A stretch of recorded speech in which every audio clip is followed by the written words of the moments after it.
This is our home.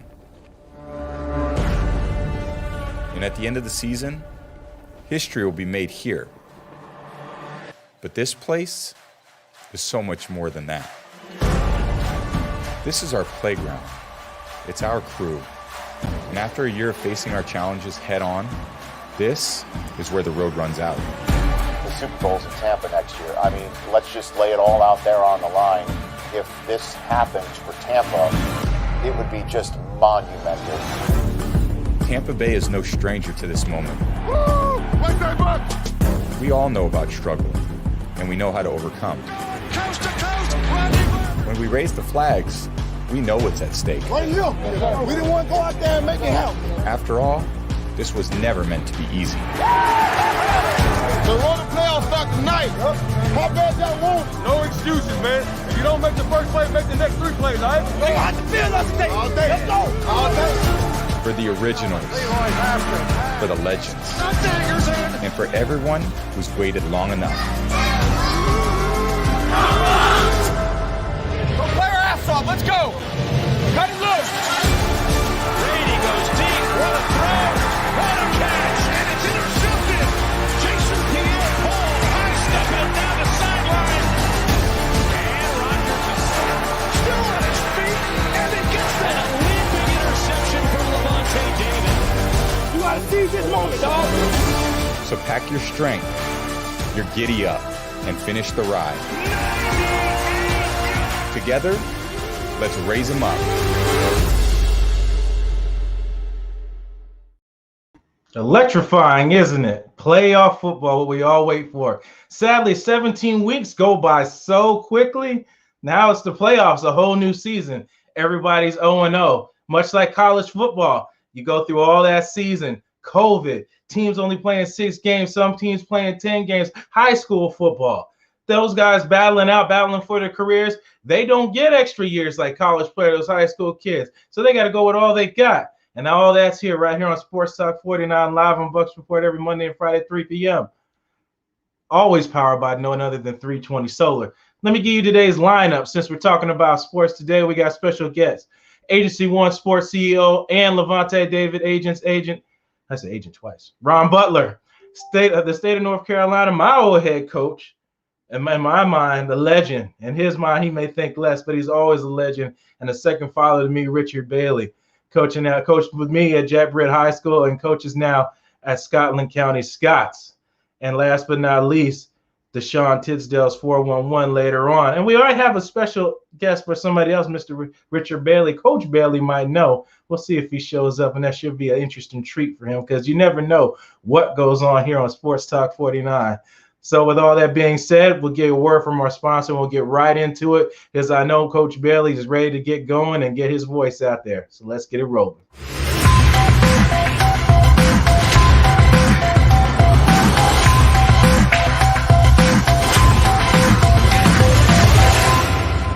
Are you ready?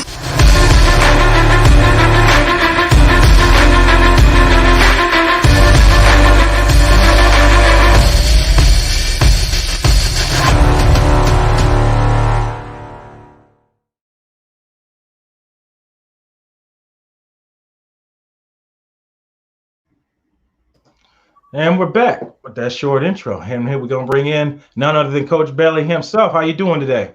Doing good, Blake. How are you doing, man? It's great to talk to you.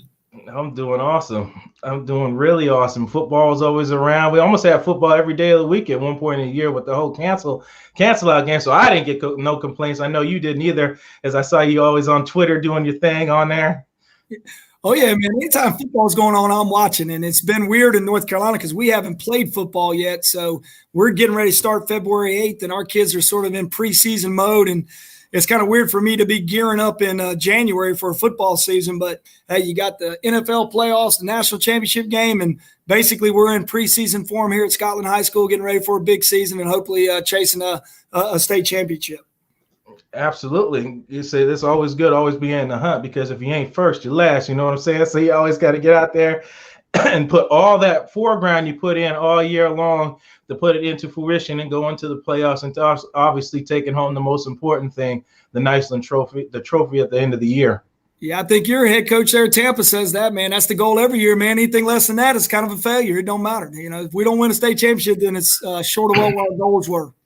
When I listen to BA, a lot of the times when I listen to him, I hear your voice, I hear a lot of stuff that you say, like old school time, old timers guys, they speak their mind, speak their mind. You say things when they need to be said. You say them regardless who's listening or whatever, so people got a pretty grasp of who you are and what you represent. So I see a lot of you and him. Oh yeah, them old guys, I can relate to them because I'm one of them these days. I used to be the young coach back when it was you, and you were a young stud coming up. And just for your viewing audience that may not think that they're listening to you talk about football, they probably say, "Well, what kind of player was he?" Well, Blake was a great player. You were a great player and a joy to coach, man. You were one of those guys that showed up every day, had your hard hat, your lunch pail, and went to work, and was a great leader in our program. We were just starting out at Jack Britt when you were there. I'm one of the newest, the ones that got the program started and got my career started. So just Blake's audience out there needs to know he was a tough kid and hard nosed and came to every workout, gave us 100%. And he's one of those ones, Blake. If Blake was one of just a little bit taller, just a little bit faster, he was very, very good at everything and not quite, and unfortunately, but like all of us, you have to quit football eventually anyway. And now you got a great thing going down there, and that's awesome, man. I'm extremely proud of you. Always, you got to take what you learn, you take and use in other aspects. A lot of you guys, like I said, you guys talk to us realistically. You gave us, kind of forefront if something didn't work out there. You always have other angles, and that's kind of why I kind of got in touch with Ron a lot. He's the same way. He asks his guys, "What are you going to do after football? What are you going to talk about? What's your life after?" And he says some of them they really have. It's like deer in the headlights. Yeah, man. A lot of these kids have blinders on, and it's only plan A, And don't get me wrong. I thought I was going to play shortstop for the New York Yankees for a long time, and it worked for my parents, kind of keeping me grounded. I really believed that up until my college years. And then finally, I said, I better find something else to do with my life because that baseball stuff's not working out. And so it's good to keep kids chasing their dreams. You want everybody out there chasing their dreams, but it's important that they have something to fall back on, that they have. I always say to our kids, football is something you do. It's not who you are. You as a person, one of these days you're going to go on to be a great father, husband, employee, coworker, whatever. And you got to be prepared for when that happens. And we all hope that that happens after a 10-year football career in the NFL and you make millions of dollars. But the reality of it is very, very few get that great opportunity. And so if not, let's make sure we're prepared to do great things outside the playing field. And I tell people all the time, I don't consider my coaching successes to be those guys that went and played in the NFL. And I've had a couple do that. My great coaching successes are when I get invited to weddings and I get birth announcements of their children. I get invited to, baptisms and wedding, like I said, weddings and things like that. And those are things that are really, I feel like, okay, I won the big game. Because at the end of the day, man, when I meet that man upstairs, he's not going to care how many football games I won. He's going to care about how many lives they impacted. And, I just try to do that every day. And like everybody else, I fail and I lose some kids, and that troubles me more than anything. And don't be wrong now, Blake, I want to win more than anybody, buddy. I'm gonna fight to win, but at the end of the day, it's about winning people. As always, Coach, everybody fights, nobody quits, of course. That's it. That's right. That is exactly right. And those are key points. It's like everybody can't always just think of the end prize as that being the victory. It is a victory of the hard work that you've laid the ground for. And I always try to preach to people now that you don't understand when you're younger. And I know you try to tell them too now, Coach, trying to tell them, you got to enjoy the process to getting there, because that is ultimately what makes you who you are. The end game is great, but you don't enjoy the end game without the process. And you have to love that process to get there. And that's what makes the end all so much better. So like you said, you get to go to the weddings, bar mitzvahs, whatever it is, you get to go to, and it's just a great experience. And any coach on any level will tell you the same exact thing. Exactly.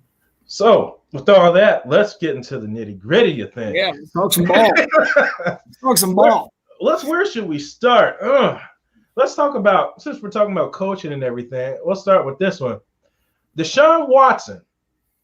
Deshun Watson has recently, he hasn't really came out, but is pushing that way of talking about a trade rumor Yeah. What are your takes on that thing, or takes on all that? What do you think about all of that? Well, I'll tell you, and I'm a fan of Deshun's as a player. I think he's a very gifted player, and he's really been great for their organization. But I do feel like he's been kind of hung out to dry here a little bit, that he hadn't got a lot of pieces around him. They've gotten rid of some of the pieces he needed to be successful. And, he wanted some input in who they hired as the GM, the old – who's going to be buying the groceries, because Deshun probably wants some input on who's going to help him, because right now I feel like he probably doesn't feel like he's getting a lot of help. So I understand him being frustrated. I don't like it, the look of it when players force trades and things like that, but I do understand his frustration, and I understand where it's coming from. You could say, well, they're paying him a lot of money, he should just shut up and play football. But he's competitive. He wants to win, and he wants to be respected, and his opinion should be respected as a quarterback of the football team. And as you know, quarterbacks carry a little bit more clout with the organization, and they should, because a lot's riding on those quarterbacks, especially in the NFL. So anyway, I understand it. Hopefully they'll work something out. But if not, it might be in his best interest to get traded somewhere else. I hate to say it, and it might help his career down the road and his chances of winning a NFL championship one day. Absolutely, because there's definitely a lot of teams that could use his services somewhere, and his contract isn't so far fetched like Patrick Mahomes is. Loaded $250 million. He can come to my Cowboys, and I'd be happy with it. Come on, I mean, I'd like to re-sign Dak, but Dak's asking for a lot of money now. So if Deshun wants to come play for my Cowboys, the Lord knows we need something. I mean, even with that, I mean, that whole situation, I know you saw Dak's brother, and you know how close Dak's brothers are with Dak Prescott. So when they say something, it's not just something being tossed out into space. What do you think about that? Do you think he comes back? I do think ultimately, listen to what Jerry Jones has been saying. I think Jerry really respects Dak, and I think Dak has been such a great professional. I mean, he is, and just where he's come from, coming in, I think he was a 4th-round draft pick to being one of the best. I think he's a top 10 for sure quarterback in the NFL, maybe better than that. And you can win a Super Bowl with Dak if you put the right pieces around him, and he's gotten better. And so I hope he comes back. I do understand Dallas's point of view that, $40 million is a lot of money to play quarterback, because then you get stuck in the old capital gain or the cap, and then all of a sudden you can't get enough pieces around him to be successful because you can't afford them. That's one thing Tom Brady's always done. He's always taken a little bit of less than maybe his value, especially when they were winning Super Bowls with the Patriots. He was never the highest paid quarterback, I don't think. Nope. But he was probably the best quarterback. But they were able to put pieces around him. And right now the Dallas Cowboys need defensive pieces like no other. They need to spend a fortune on defense. But I think at the end of the day, I think he comes back, and I think, that'll get some continuity with the Cowboys over the next 4 or 5 years. And I know he wants a 4-year deal. Dallas wants him for 5, and I get both sides of it, but hopefully they'll come to an agreement pretty soon. Yeah, it's definitely going interesting down there. And, of course, Dallas is always the forefront of every conversation, which they mostly are every year, because, they still have that repertoire of America's team still. So that's why they still get a spot every Thanksgiving, which Stephen A. Smith thinks they should not anymore. I don't know how you feel about that. I'll tell you what, Stephen A., he's tough on the Cowboys now, but I hate to say it, they deserve most of the criticism they get for some of the moves they've made. And, yeah, it's hard to call them. I mean, I'm sure their fan base is still as prominent as anybody's. And anytime you got a big fan base, you love to hate them. The Cowboys, like the Yankees, you either love them or you hate them. There's nobody that's lukewarm about them. But I don't know. I'm like you. I don't know if they deserve to be on Thanksgiving these days. I'm glad they are, because usually during Thanksgiving we're practicing for an Eastern final playoff football game, and I get to watch the Dallas Cowboys play. So that usually makes me a happy man at Thanksgiving time. Yeah, it definitely does, especially when you get to watch your team and eat a great meal and be in the playoffs. So that's a trifecta right there. That's an old ball. It is, man. Nothing better than that daggone Thanksgiving morning practice. You get to go out there knowing that you're getting ready to play in a big football game on Friday, and then after that you get to go eat with the family, then sit around and watch. With me, you get to sit around and watch my favorite football team play. So Thanksgiving's one of those great holidays in my eyes anyway. That's definitely, everybody's got their holiday. It's either Thanksgiving, Christmas. It's or some people do both. Some people, it all depends. Whatever you grew up, what you were really you really love, what really drives you during the holiday season. Some people just love the whole experience, which is awesome too. We don't get much snow here in Florida. Unfortunately, you guys still get all your seasons there out in North Carolina, and I lived in Philadelphia for some time, so I'm kind of have passed my snow days. So I'm enjoying the palm trees and the cool breezes, but I pass on the snow though. I don't blame you. It's snow today. I was kind of hoping we'd see a little bit of it, but you are right about North Carolina. We do get 4 seasons. We get to sort of get a little bit of everything. Though I will tell people, if you don't like the weather in North Carolina, give it 15 minutes. It'll change, because I'm telling you, it'll go from 80 degrees one day to 25, 30 the next, it seems like. But absolutely. You said it's spot on. So let's talk about we talk about Dak and we talk about some of these matchups or whatever. We'll talk some more. I did have one thing I wanted, since it's a coaching thing. All right. What do you think on Eric Bieniemy not getting the coach's snub? What, in my opinion, from what I've heard from players that have known him, they say he goes in the meeting. You can shine whatever input you have on after this. He goes into meetings and he gives his presentation to be a head coach. As you know, you go in and say your whole deal, how you want to be a head coach, what you represent, et cetera, et cetera. He says he goes in there, they sit in the meeting with him, and they're kind of like looking through their phone. They're not paying attention to his presentations and things like that. So when I'm hearing this, I'm thinking, is this, I don't know, maybe his presentations aren't good. Maybe people aren't buying what he's selling. Maybe they think his success isn't always his success. Maybe it's Andy Reid and the great coaching staff, because Andy Reid has a resume of bringing in great coaches, Ron Rivera being one of them, on being successful team. What do you think on all that? Well, I'll tell you what, I think he's absolutely deserving. I was blessed, believe it or not, Blake. He recruited George Bell at Jack Britt when he was the running back coach at UCLA. And so I met Eric when Eric was a young guy, just finished up playing at Colorado and had his probably it was maybe his first or second job as a college coach. And I'm telling you what, he was a well-spoken, articulate, just really – he came across as somebody that loved the game, loved players, and very, very smart. And everything you see Kansas City do, a lot of times Andy gets a lot of credit, but I'll be honest with you, Bieniemy has been a big part of their success there. He absolutely – I'll be honest with you, I was hoping the Dallas Cowboys were going to hire him last year, and I'd be a much happier man right now if they'd have hired him, just me and you talking. Me and you and everybody watching this show, but I'm not a 70,000 coach. Yeah, I'm a coaching fan. So I was hoping they were going to hire him last year with the Cowboys, and I'd have been extremely happy about that. You'd like to think it's not a racial thing. You would, but there's still some of that, I hate to say it, goes on, that they just – some organizations aren't willing to give an African-American the opportunity right now. And then you'd like to think that's not it, but unfortunately that may still – impact some of these jobs. And I don't know, haven't read some of the things you were talking about. I don't know about that. I haven't read it, but it's unfortunate if that's the case, because I think he's a great coach and some teams are missing out on a great coach. And like I said, I met him personally. He impressed the mess out of me, and it's been 25 years ago or 20 years ago, but I doubt it. I'm sure he's only gotten better as a coach since then. No doubt. And you don't want, and I totally get what you're saying. What you're saying is spot on 100%. When you see stuff like that, you don't, and that's too often in today's world. You don't want to go to, it's a race thing. He doesn't want him because he's a black male. And all that, even though he has all this resume, and you bring in a guy who has way less experience. Like, you don't want to run to that. That's why you heard me say, well, maybe it's something he's not doing. I try not to go that angle at first, as I don't have concrete proof of that's what's going on. Yeah.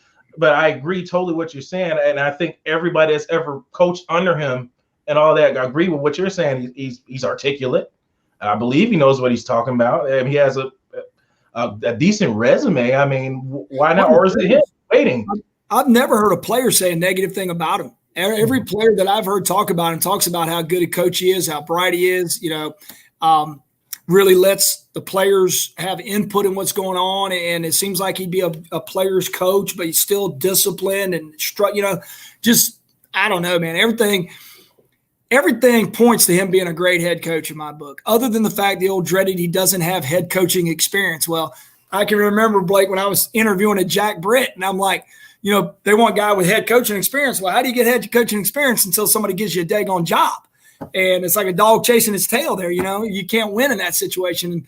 But finally, they took a chance on me at Jack Britt and paid off. And I think any organization that takes a chance on Coach Bieniemy, it's going to pay off for him. And somebody's just got to be bold enough. And to me, it's not even a bold move at this point because he's just so, so respected. He deserves a job. And at this point, it's really not even that tough a decision to hire him. He deserves it.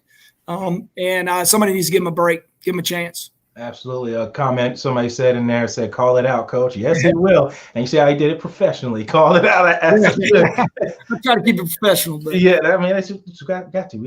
We all got personalities. We got to still, keep it. We got to do it professionally now. That's why I sent you that clip on Twitter and him calling out, social media, Twitter. And I was like, yo, he said that perfectly. Perfect. He did. Without swearing, without saying somebody, without saying it, he did that perfect, and he's right. Yep. And he's absolutely right. So let's get to these games. We'll start with the favorite one, college football, Alabama versus Ohio State. Ooh. Where do we start? I tell you what, there's a lot going on with them games, man.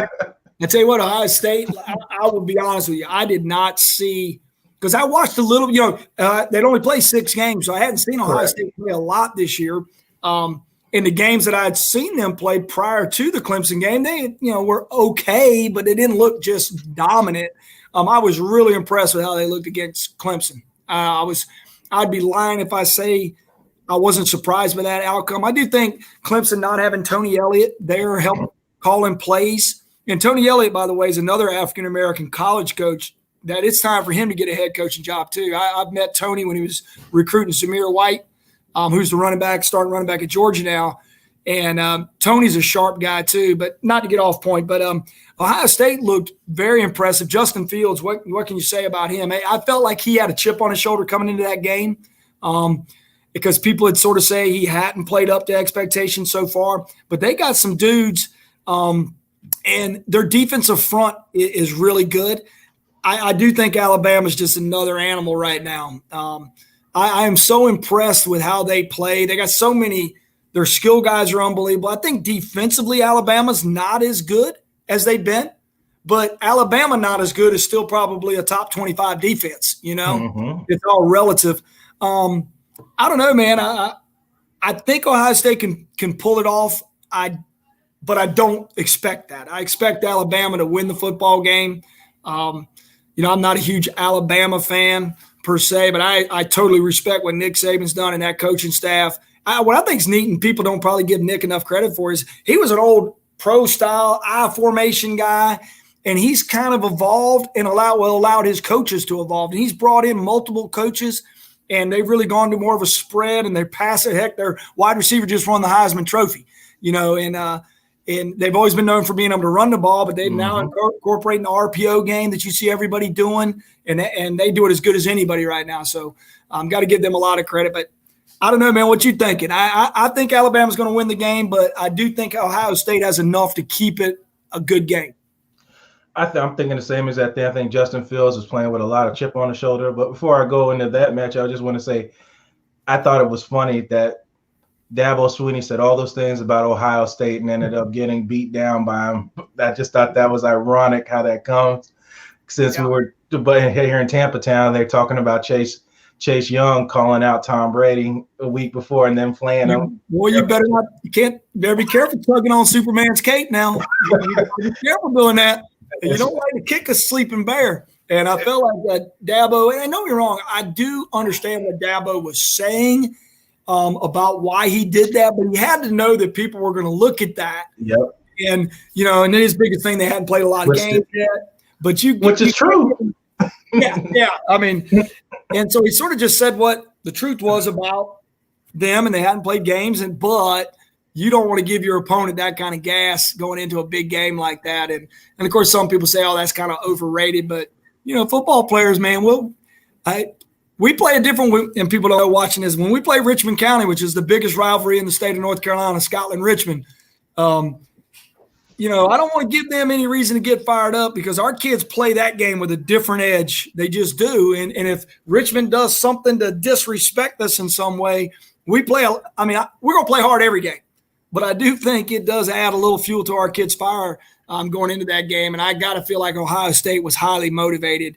Not to mention the fact I think they had the score of the last year's semifinal game posted in their weight room, and those kids had to look at it every day. So, that's it's a big motivating factor, I'm sure. What they call the old bulletin board material. You're definitely not trying to give somebody that. But I digress. So let me go back to your original question. I think Alabama pulls it out. I think it's cool that a wideout has won a Heisman Trophy. I think he deserved it. I think the kid plays bigger than he is, and that was one thing I think me and Ron talk about scouting a lot. And the one knock you were going to put on Smith was how undersized he was. Well, he showed you that the size of the man doesn't make the man himself. I think everybody should have learned that from Steve Smith all them years, how small he was and how dominant he played. He played like he was 6'5", he was 5'9". I think Bama should win. You're correct. You said it spot on again. Their defense isn't what it always is, the big dominant front seven. They actually have decent guys in the secondary. You just had last year Diggs' brother. You have Patrick Surtain, son of NFL corner that played for many years in the league. And I think their secondary is a lot better than as it's been years past. That's why I thought Ole Miss got them a lot, going aerial on them, beating them with Laquan Treadwell and guys like that for the years prior. But and the Mac Jones is what's really surprised me the most. Yeah. I didn't really, when he came in for two, we're like, I guess we're going to get a mediocre guy coming in here. He's going to do his thing. He's excelled since he's been in. It's been like what you said, give me a shot. You give me an inch, I'm going to take a mile, and that's exactly what he's done. And then I cannot go without mentioning the damn running back for Alabama. Jesus Christ. Harris, what can you not do? Yeah. That kid's tough, man. He really is. And he's really gotten better. He's one of those ones that's really gotten better. Runs a lot tougher. He's always been soft, but I mean, it's just a different edge. And the other thing he's done is he's caught the ball out of the backfield. I heard Steve Sarkisian give a whole clinic presentation about how running backs are underutilized in the passing game and that they're usually open. I try to tell my quarterback that at the high school level. Nobody ever covers the running backs, and Sarkisian does a great job of getting the ball to the running back, and Najee Harris does a great job of, one, catching it, but two, running after the catch. But he's a physical, violent guy. How about that hurdle he had last week? That was unbelievable. And so everything you said, I agree with. Going back to Pat Surtain, I actually got a chance to coach him in the Army All-American game down in San Antonio. Now, I wasn't the DB coach. I coached the running backs, but I got to be with him that week. I got to meet his dad. Kid's a great kid. I'm kind of hoping Dallas drafts him if he's still around with that 10th pick. I think he'd be a nice addition to put with Diggs, his running mate from last year, and put them both in the Cowboys secondary. I'd be happy with that. But Pat Surtain is a great football player. Scouting, are you advocating to be on Dallas' scouting team? Look at you. I see you over there rooting for I would. If they hired me as your GM, I promise you, if the Cowboys hired me as your GM, they would have another Super Bowl by now. I promise you. I think of myself as a mini GM, and I sit there and look at the little day. And I am one of those geeks, man. I look at the Dallas message boards every day, and I'm thinking about who we should be drafting. I personally was hoping we were going to tank the season so we'd have the 3rd pick right now, because I knew all we were playing for is to get our butts beat in the first round of the playoffs anyway, because we're not very good. But anyway, and so, we all, even me, even us all high school coaches, we got our fans and we got our teams that we pull for. And I put my little GM hat on, and I'm an advocate for Surtain. So if the Cowboys can get him with that 10th pick, I think that's a good move. I'm sure he wants to go a little higher than that, but I hope he falls to 10th. I know who wants to play in Dallas Cowboys for sure. And I was surprised they actually, got the extension. I don't know if you remember. I'm sure you do. Myles Garrett was advocating for the Dallas Cowboys to draft him many. So I told people that, I said, Myles Garrett will go to Dallas. They was like, what? I was like, you don't remember? He put that whole post out on social media about wanting Dallas to come get him. That's who. Yep. I mean, let's be honest. Nobody really wants to go to Cleveland, especially at that point in time. Cold. And he's from Texas. Myles was, and you want to play for the Star, man. A lot of people want to play for the Star. They don't want to admit it, but they'd all like to play for him. Some haters don't want to admit it, but people want to play for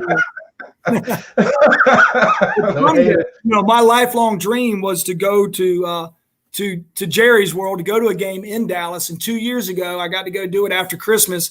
And guess who they played that game? They played the Tampa Bay Buccaneers in that game. And so I was fortunate to be down there in Dallas. My wife gave me that for my Christmas present. And so that was great. And but that is ironic that was the game I saw them play. Yes, I remember that game, and I remember the heartbreak. I'm sure you were smiling just like you are right now in that game. That's right. and I was frowning in that. But yes, Dallas and Tampa do play each other pretty good. I think the last time Tampa got you guys was in Tampa when you had Matt Castle at under the helm, when I believe Tony Romo was out injured that game. I remember there was a whole QB thing going on at that time. That's right. But yeah, it's definitely. I'm a Tampa Bay fan, by the way. I like Tampa. Always have back. I'm talking back to the uniforms that look like sherbet. I mean, I used to love when Tampa first broke into the league and I was a little kid. I've always kind of had a little soft spot for the Tampa Bay Buccaneers. So while I pull for Dallas when Tampa plays Dallas, I'm kind of, me and my wife, we're pulling for Tampa here in the to make a little Super Bowl run. I think that'd be a great story. So hopefully it'll work out for you guys down there. And I do too, and you know that they'll be the first team to host the Super Bowl in their own town, so that's a big deal here. You know, Tampa will be crazy, and you know I'll have plenty of pictures out there for you to see, and all these other stuff like that with the excitement coming around in the area, especially the year of the COVID Super Bowl. There'll be 15,000 people allowed in the stadium or something crazy. 20%, I believe they've already agreed on. That's a little better. And that's interesting that you bring that up, because the first thing that came to mind, and another guy on our network, Peter Blake, says, and he's right. It's not we and you both know, we could keep it honest here. I said we and you both know that 20% is going to who's putting money into the building, who's sponsoring all that. That's where the 20% is going. So yeah, me and you ain't yeah. Only way I'll get in is media credentials, and I ain't getting no seat in there. I said to watch the game, but it's sad to the guys like, let's just say the Browns make it. When are they going to see this opportunity again? May never happen again in your life. And you know, it's like Haley's Comet. You get one shot at it, you know, and you feel bad for those fans, especially, you know, like you said, a lot of kids wait all their lives to see their teams in the playoffs, and I guess I'm sort of glad Dallas ain't in it right now, because if they made it to the Super Bowl and I didn't even at least have a chance to try to get a ticket somehow, I'd be sick. Absolutely, and you have every right to, because, like, again, you got to, like Tom Brady said in that intro, I saw you was looking at that thing. That's when Tom Brady speaks, he speaks a lot of knowledge.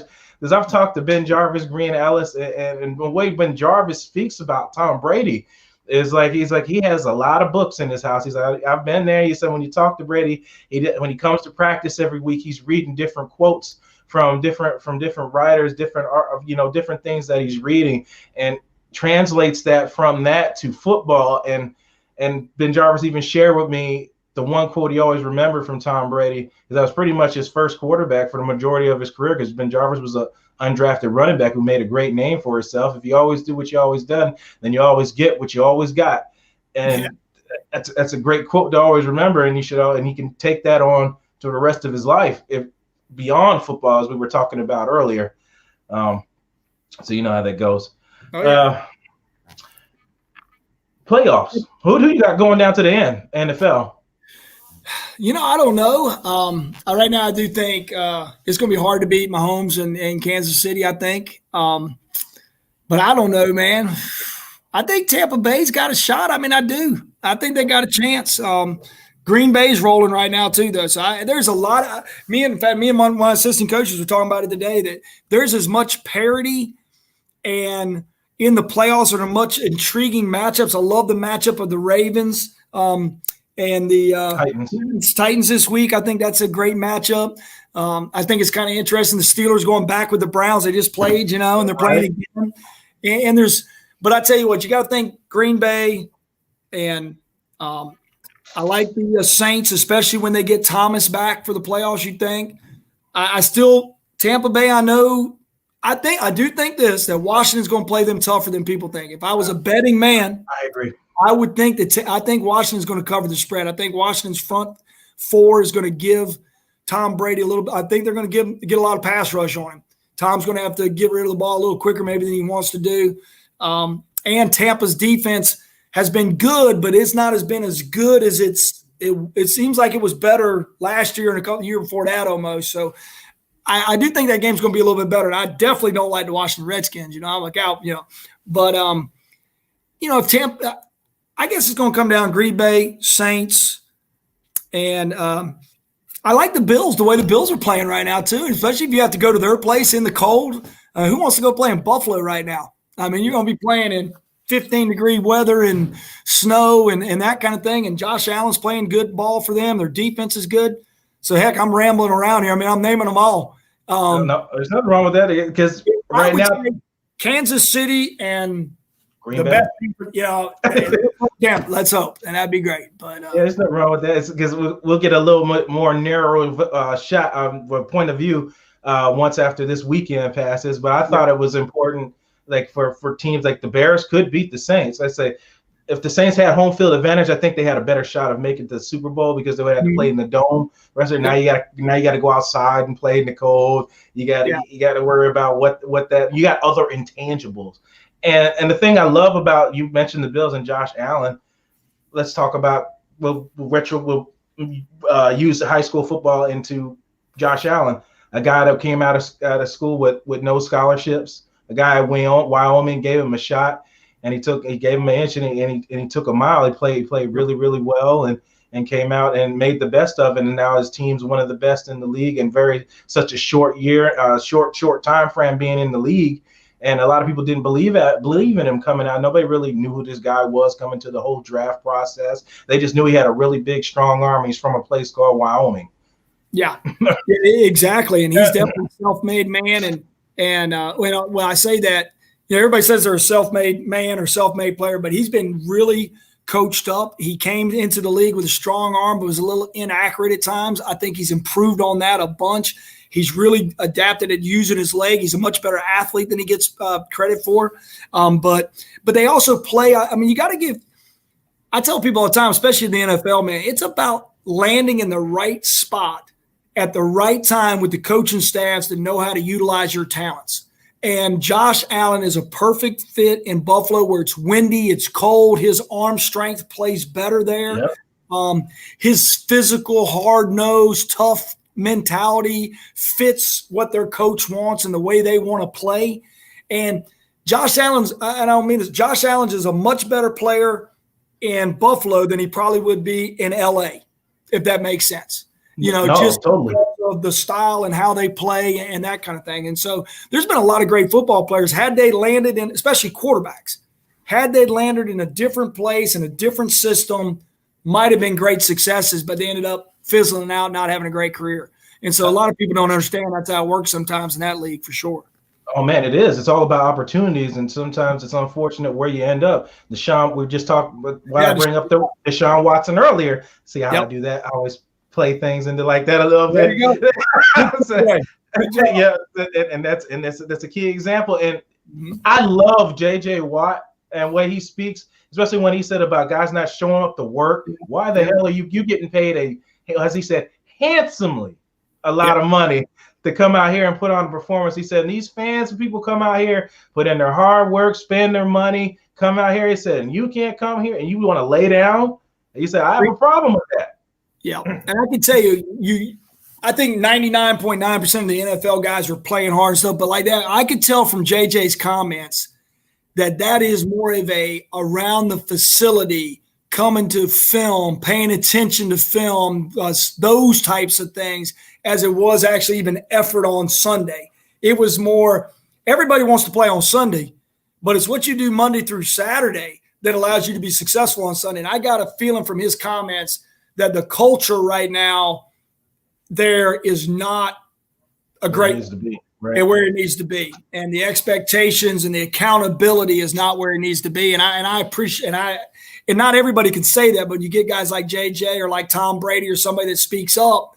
Those guys got that kind of clout, and it definitely speaks volumes. Now you got Deshaun talking about not being included in this little process. At least, ask his opinion. And if he has an idea, it's one of those things where if you talk to him and he gives you a guy's name that you don't think could do it, or you interview him and he's not the best one, that's okay. At least Deshaun would have felt included in the process. Isn't that what, we all just kind of want a voice. And then at the end of the day, decision makers got to make decisions. I tell people all the time, my assistant coach, I said, guys, you guys give advice. I have to make decisions, but I will listen to your advice and I will give credence to it. And then I'll tell you the same way is obviously I respect the advice from the people that are working the hardest and been there the longest and have really put in some sweat equity. You always got some coach that don't show up half the time trying to give me some advice. And I will say this: I love the Dabo Swinney quote. Never take advice. Never worry about criticism from somebody you wouldn't take advice from. And I don't worry about the coach that isn't really committed questioning what's going on. But when I get a guy, if I had J.J. Watt on my team, or if I had Blake back in high school and saying, Coach, I think we need to do this, or Coach, you maybe should have kicked that kid off the team, I'm going to listen to that.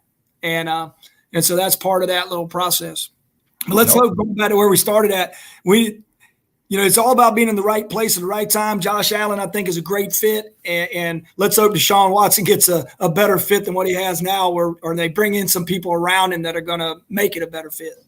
Well, Coach, I like how you pointed that out. You say we want to get back where you started. The reason I like the things I like to do on my show, I learned from one of my professors, the way you tie into stories, and they should all fit to each other like a piece of the puzzle. And the reason that happened, the reason why I set things up like that way, and you may not realize until we talk about it later, is because they all go together. They all go together no matter what level of game you're playing.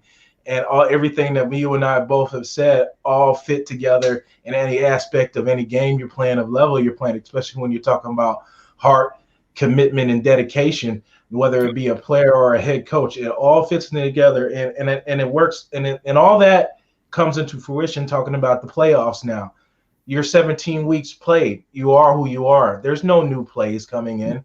There's no this. There's no. I know, like, fans holler, new plays. The plays don't change. Just the way they look change. There's only the route combinations and everything don't change like that. It's just how you look at. You may run a motion out of it. You may want to run a boot out of it. Who knows what you're going to do? Maybe going to put another person in that spot. You don't know. But as much as things change, they stay the same. But that's why paying attention to tape and attention to detail is very important, especially in head coaching at high school, college, or the professional level, and it sets the average from the good.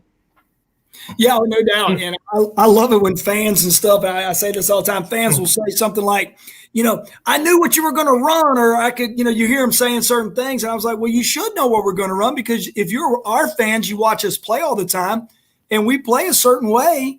And you know what? I usually know what the other team's going to run because I watch their film, and I know they're going to run these plays out of these formations. And, Blake, you played, we always had game plans, and we sort of knew what things were coming. And heck, half the time I could call the play out before it happened. And if you watch your team, you watch Tampa Bay all the time, you probably can watch them even at that level and say, hey, this is that play. They're going to run the little, whatever combination, or they're going to run powerful tackling. And you get where if you watch your team enough, you can predict those things. And this time of year, like you're saying, you're not going to reinvent things. You may put some window dressing on it, change the formations a little bit. You may have shown a play once or twice during the year that your opponent saw. So now you're going to have some play action pass off of it, or a reverse off of it, or some kind of tweak off that same scheme. And that's what it gets down to this time of year is just – and the other issue after 17 games is who's healthy. And I used to tell you, and I tell our kids now, are you hurt or are you injured? Yeah, are you hurt or you injured? And I remember specifically one practice you said you went on your rants like you normally would do when it was time to say something. You said, I have to beg, not beg. You said, tell Blake to go get his ankle wrap. Yep. And said some of you guys are lazy asses and you want to get in there and get taped and hang out with the trainer. Yeah, I remember that was yesterday. Some of them are looking for a reason to go hang out with the trainer. Yeah, I had to tell you, I had to say, Flip, man, quit being hard-headed and get in there and get and some people, they'll sit out of practice if they have a daggone runny nose or something. And there's always those type. You can always look at the same people end up around that training table. It's amazing. And that hadn't changed, Blake. There's always those guys that you got to run off the training table. I doubt it. Those are never the ones you want in your foxhole when things get tough on a Friday night. I can tell you that. I want Blake in my foxhole. Absolutely, and you ain't lying. What I always say, I said the game's the same. I said just the players have changed. The players have changed. The game, the field is the same. Ain't nothing changed. The game is the same, but you're young. You don't know no better at that time. That's why I think everybody, even yourself, said, "I wish I knew now what I knew back then." Me and the coach, I'm the same way. Yep, even coaching. I wish I knew some of the things that I know now, schematically, and even just about leadership and things like that. If I'd have known that as a younger guy, I might have done things a little differently. But we still had a pretty good run, especially for a new school. But obviously you learn and you get better and you grow. And this is a game that you're constantly growing and changing and learning. But going back to what we're talking about, 17 games, man, a lot of people are beat up. Are you hurt? Everybody, you'd like to think everybody's going to try to man up and play, but sometimes that doesn't mean you're going to play as well as you did in week 3 when you felt great. I tell my football team now, a lot of times when you get to the very end of the playoffs, and I've been to the end, the state championship games 6 times, and when you get there, a lot of times the teams that lose are the ones that are just tired of playing. You literally can get – your body gets tired of playing, man. You got to keep finding that way to pull yourself up off the mat, and because these games get physical, especially in the NFL, man. People say what they want. There is a difference in playoff football in the NFL. It's almost like playoff hockey, playoff basketball. Everybody's real cordial during the season. All of a sudden, it gets to playoffs. It gets nut crunching time. Yeah. And it's and it's hard every week to go back and do it again. And a lot of times the teams that lose are not the ones that are the less talented or most talented. It's the ones that get tired of playing, man. Yeah, I've seen it. Yep, and they got to lean on each other. That's when you need each other the most. You are tired. Everybody, you've been in the trench. I mean, the players have been with each other in the trenches. You know who's banged up. Hey, man, if this happens, I got you. Yeah, you got to communicate. That's when communication is it needs to be at its best. You've already battled 16 games, but 17 weeks. You've battled. Now you got the Final Four. You got the Final Four to come down to hoist up the Lombardi, and you got to take advantage. Like if your offense, you can get your offense an extra break by getting the team off the field, or offense getting defense an extra break. By taking long drives and getting them a rest. Do it. Find ways to do it. Find ways to move the chain. Find ways to get guys breaks and rest, so you guys can save your bodies for the next game or the next play. Because every down matters in this game, and like I love listening to Tom Brady said. He said when you miss a play, try to make the next 3 if in case you miss one. You never know what play is going to be the game-changing play. Yep, it's going to be the most important play. Tell my kids that all the time, man. It's hardly ever does the game come down to the last play. You never know when the second play of the game might be the most important play of the game. You never know. So you better play every play like it's the most important, because you definitely don't have the luxury of knowing the outcome before the play happens. So you better play every one of them like it's your last one, and it's like it's the most important one. Absolutely. Well, I appreciate you, Coach, coming on here and spending some time with me. We got to do this more often. It's been too long. Absolutely, Blake. It's an honor, man, and I'm just so impressed by what you're doing, and I've always been proud of you, man. And just keep doing your thing. And if you ever need me, you know where I'm at, and you know how to find me. Okay, you come see me. Yes, sir. You want to plug yourself in, Coach? Want to let people know who you are, what you represent, what you're all about? Yeah, Coach Richard Bailey at Scotland High School in Laurinburg, North Carolina. 30-year. This is literally my 30-year coaching high school football. My 20th year as being a head coach. And as me and Blake were talking about, man, it's about I've been fortunate to win a lot of games. But more importantly, I've come across a lot of great young men and assistant coaches, and hopefully impacted a few lives along the way.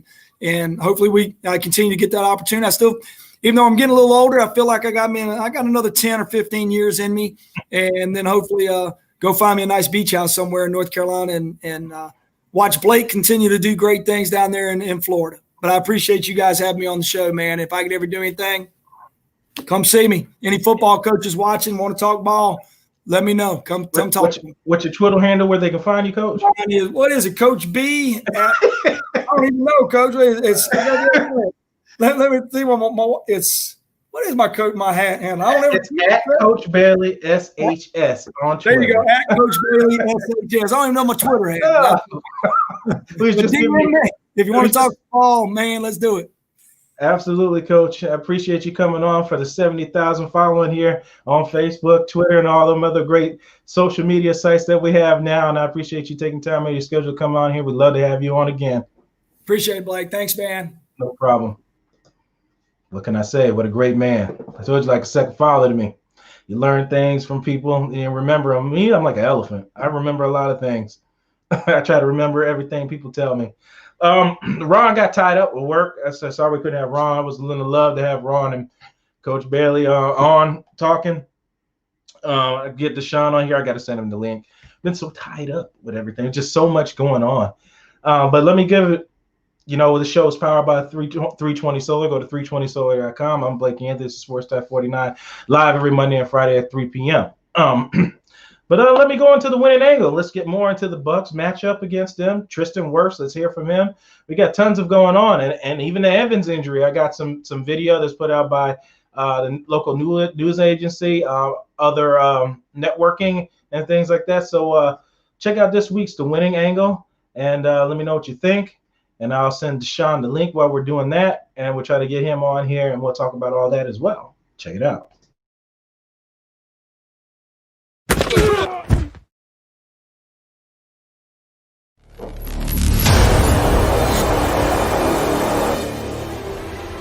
Everybody, welcome back to another edition of The Winning Angle with your host from Sports Talk 49, Blake Anthony. Today we're going to talk about the Buccaneers' upcoming matchup, some key things to look at, and what they should do to win. So sit back, relax, and enjoy the show. Here is the Winning Angle's to-do list. On offense, slow the pass rush down, throw screens, establish the run early, score early. On defense, make Washington one-dimensional. Apply pressure. When they come out in double tight end sets, blitz. At least 2 turnovers to seal the victory for the day. X factors in the game. Lavonte David, Antonio Brown, Washington, Logan Thomas, Chase Young. How to slow down an aggressive pass rush. Spread them out and throw screens. Exactly what the Rams did in that blowout win against Washington. As you can see here, quick pass to Everett, the tight end. Great blocking downfield. Big run, big gang. Let's check it out from another angle. Here it is here. No protection on the edges. 5 versus 4. The 4 first-round picks on Washington. They get the ball in the space. Linemen get upfield. And that's just like a handoff. So let's move on to the next series. Washington tries to react to the spread. Rams are ready. Come out and spread, use it back in the backfield, get defenders out of position, and use the great route running of Cooper Kupp and gets a tremendous big gain on Washington. Washington on offense is going to try to do their best to get the ball out of Smith's hand as fast as they can. When they go on these double tights here early in the game, they're going to use Logan Thomas to block down and then release. They try to disguise things by running double tight ends on one side and then just use it to slip the tight end out and use the other tight end to free up space by running a clear out route to get him to run underneath. Philadelphia figured out what Washington was doing fairly fast in this game. Took away the first 2 reads and started jumping routes immediately because Alex Smith, clock in his head, goes quick and he wants to get the ball out of his hands as fast as he can. Philadelphia takes away the underneath. Second read in the red is the hot route. Defender jumps the route, makes a great interception. Logan Thomas falls down, and the Eagles get the ball. We'll take a look at it from another angle here in 1 second. Here it is. Now, at this moment, they're lined up like this. Alex Smith sees the blitzer. He already knows he wants to go to Logan Thomas on this. He looks at that defender on the left side outside the edge rusher. Sees him flowing out to the flat, so he knows he has Thomas in that gap, or at least he thinks so. Forces the ball there. Defender's all over it. He's already undercutting the ball. Thomas falls down, and it's an easy interception going the other way. Every third down, they come out and spread. Back out the backfield, through trips either to the left or to the right. Every third down except for maybe 2 occasions in this game. And all they're trying to do is get somebody into space or come into space. This particular play, they clear out with the seam straight down the numbers, use the drags underneath, and throws it to the little soft spot between the corner and the linebacker. So Alex Smith sees immediately that there's one guy in the middle of the field and there's a big gap to drop this ball in. Alex Smith doesn't really want to use his legs too much either, so he's going to force these balls in here because he's still ailing from an injury. Tampa Bay should jump these routes and have a great day in the secondary.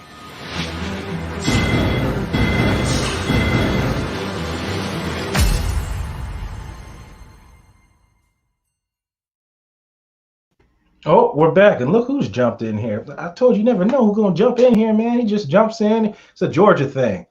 Deshaun's 411. What's going on, brother? Hey, nothing much, man. How we doing today, man? Doing good, doing good. Wrapped it up with my old ball coach. Let him share his knowledge on everything that's going on with Great, football.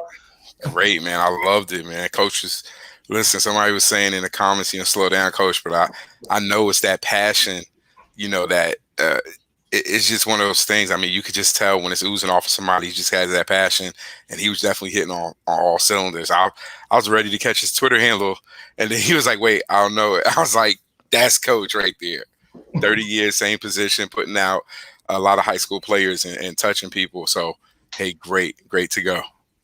I mean, that's what it's about. That's how you keep going. As you got, it's got to be more than just about the wins and losses at the end of the day to keep you going. You got to find other reasons, and that's just not that. It's just any job, period. No matter what you do, you got to find ways that motivate you. Because just showing up for a paycheck, it gets old. It won't do it. You got to have a purpose. I mean, you got to have something that's driving you. You got to have a purpose, and to bring that into what Tampa's doing this week. I think that going into these playoffs, this Tampa Bay Buccaneers team has a purpose, and it wasn't just getting into the playoffs.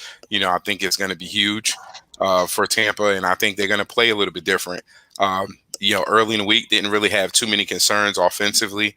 Defensively, me and Misador were talking about Kevin Minter's ankle being a little janky a little bit, so I'm wondering if we get a Chappelle sighting, or what do you think on that, Blake?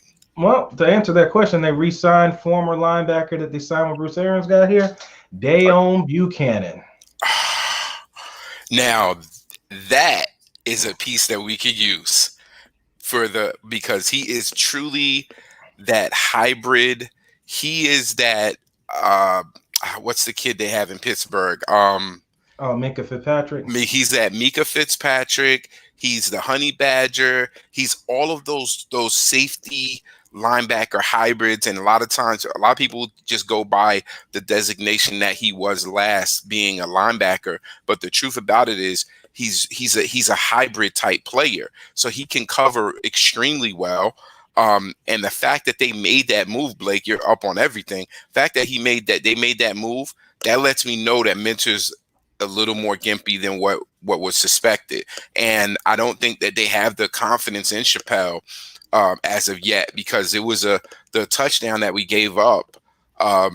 Chappelle went out to the flats to cover the flats, and he's supposed to have been picking up the tight end. First man out has the back, second man has the next person into the line, and he just didn't cover properly. He went out, tight end went inside, caught the touchdown, and I was like, oh, you get an opportunity, dude, in red zone, and you didn't, I'm thinking young player, as a young player, you get in the game, if it's run, you're okay, because you expect, everything that you do in practice is to handle the run from a physicality standpoint. In the pass game, it's between the ears. You have your job, and then you have all this stuff that you're seeing. And when it becomes a part of your questioning yourself of what you should do. Should you do your job, or should you take on the responsibility of something that you see happening in front of your eyes? Don't follow the window dressing if you're a young player. Do your job. The whole Patriot way and all these championships that they've been getting has been all about doing your job. If Tampa comes out this week and just each individual player just do your job, we're winning this week and on through the playoffs. And that's the key part where that comes into play the most. Do your job. This is the playoffs now. Games is over. Like I said to Coach, you've been played 17 weeks. You are who you are at this point. So all you can do now is be who you are, and you got to hide it a little bit. As I said in the winning angle, I said them screens last week. You think Washington ain't watching that? We're putting it out there. But remember, we're putting some of that stuff we're putting out there because we want you to see that. Don't think we're going to get – listen, I would say 75% of the offense that we run on a normal basis, we're going to run. And most teams know, and if I was on with Coach, but you know it because you played for Coach. I don't care how many play practices or how many plays are on your band. You have a base set up. We talk about that setup plays, that first drive, that scripted drive.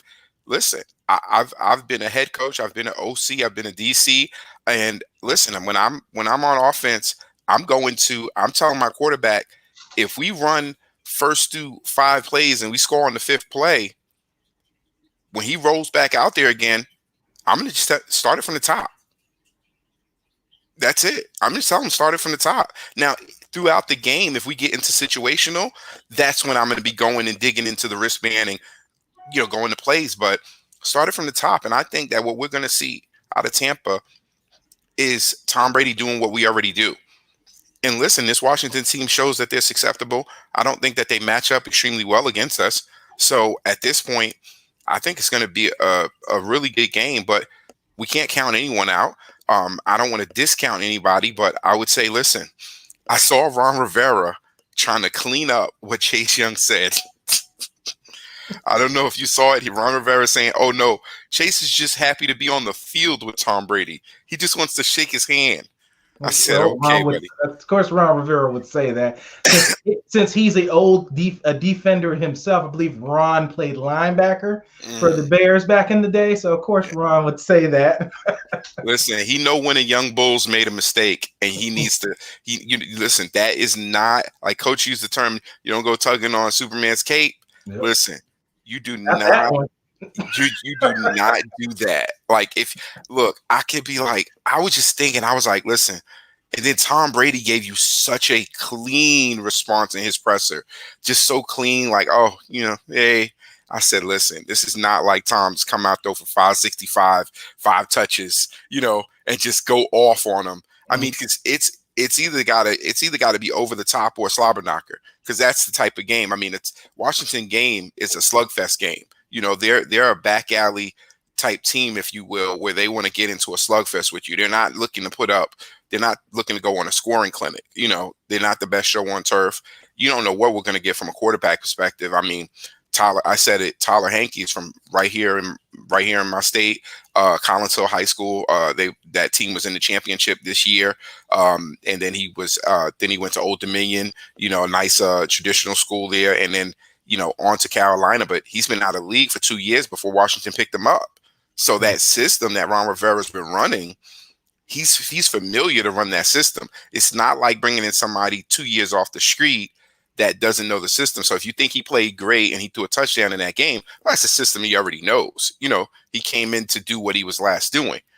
Is he more mobile? Yeah, I would say he's a young Alex Smith, more mobile, but he tends to like to throw down the seams, and he throws ends from the seam and just, kind of goes and fades in the seam. He doesn't do comebacks on the outside really well. When he starts moving, sometimes his accuracy can be a little bit up for grabs to me, and I think he could tend to throw picks because of that. But I think Washington has a healthy enough run game that they're going to do that. Let me ask you this, Blake. What do you hear about the shenanigans of Washington's going to go with the dual quarterbacks and they're going to be switching in and out series for series? You take anything to that or what? Well, you got to see the guy where I get a lot of my football knowledge from, so I'm going to tell you what I think the second I saw that. When I watched tape watching Philadelphia play Washington, that travesty that we all had to watch was a pretty bad game for starters. Let me say that. So it was tough to dissect what was garbage and what was not. So, but what I got out of that was, for one, Alex Smith cannot move. He cannot move like he wants to. There was a lot of throws, clean pockets, where linemen were getting pushed back, which is not unusual, which happens. You just sidestep and you make the throw. He couldn't move. He threw it even with guys in his lap. So it tells me he's really hurting and he doesn't want to move. So when you talk about this dual quarterback, lets me know that you guys plan on going RPO. You guys plan on going RPO this game. You guys running floods to the right, floods to the left, and things like that. Some type of plays to get the quarterback moving and not sitting in the pocket, because Washington has, as an offensive line, since the exit of Trent Williams, their offensive line has been subpar at best. Yeah. Now, so you got receiving backs, you got Peyton Barber, you got guys where you can get it to the back, and Alex Smith is a guy who throws it underneath a lot to running backs because he doesn't like to hold on to the ball. There's a good thing that you said that, see, because a lot of times when the pundits start talking about a team, they haven't seen the team all year. Mhm. They immediately just pull up the ticker and go through all their stats, and they say, "Oh, this team is rated as this." So you'll look at someone say, "Hey, Washington has the third best offensive line in the league," and you're like, "Wait, the same Washington?" Well, guess what? When you get these offensive line stats and those numbers going well for you, it happens to be all those passes to backs, short passes where it's kind of just dink and dunk your way down the field. Those passes are in the benefit. They make the offensive line look good. Same effect as Tom Brady would have on Tampa's offensive line, where, okay, he's completing all these passes. Guess what? All the grades are grading out well or even better than, when Jameis throws a pick, he was under duress. Okay, then the line takes a ding on it, and you continue to take these dings or you get these pluses. Listen, this is not an offensive pass attack that's been, killing people down the field. But so when you tell me that, their line is ranked really high, it's not because they're beasts. It's because the ball's coming out pretty quick or he's making all safe throws. And when you say they're going to go in the floods, I think they are going to go in the flood zones, but I think they're going to flood a little bit more with Hanky because here's the thing. I think we'll see Alex Smith start. If someone's not mobile, you ain't running them on and off the field. So you're not going to be switching in and out.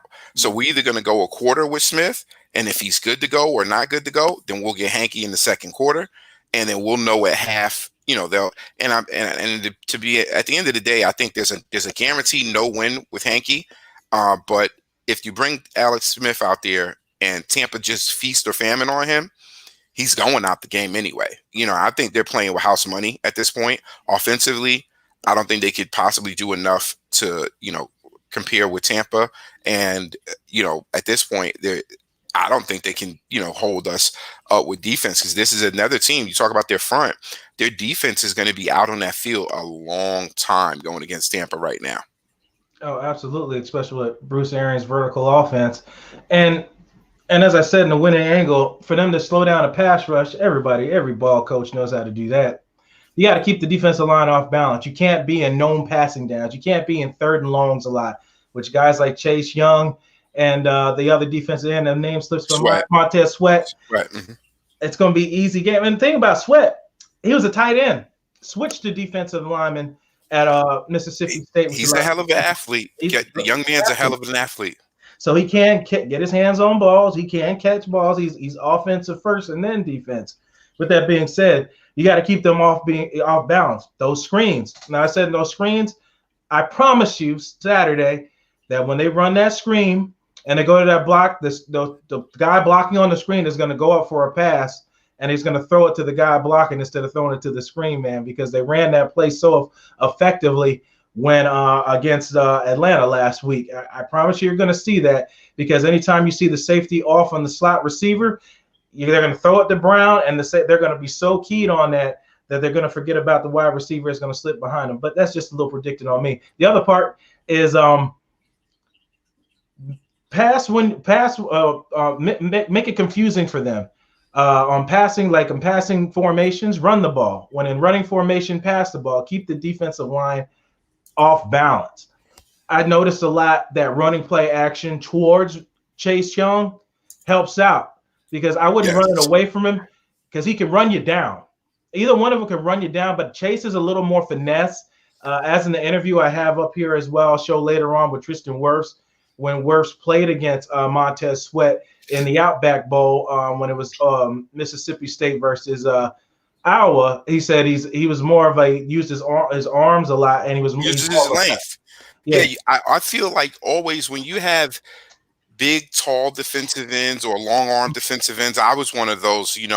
I'm a 6'4" outside linebacker type and weak side linebacker, strong safety. I could play and move between those positions, within weight. When you have that, the advantage of them to take on run blocks is always to use their length. Well, the issue is as soon as someone can get inside or they can collapse their arms, they're not the same effect. Correct. Running away from those guys is not always the benefit because they can hawk you down so much and their arms are so long that they can grab you and kind of just suck you in and pull you in.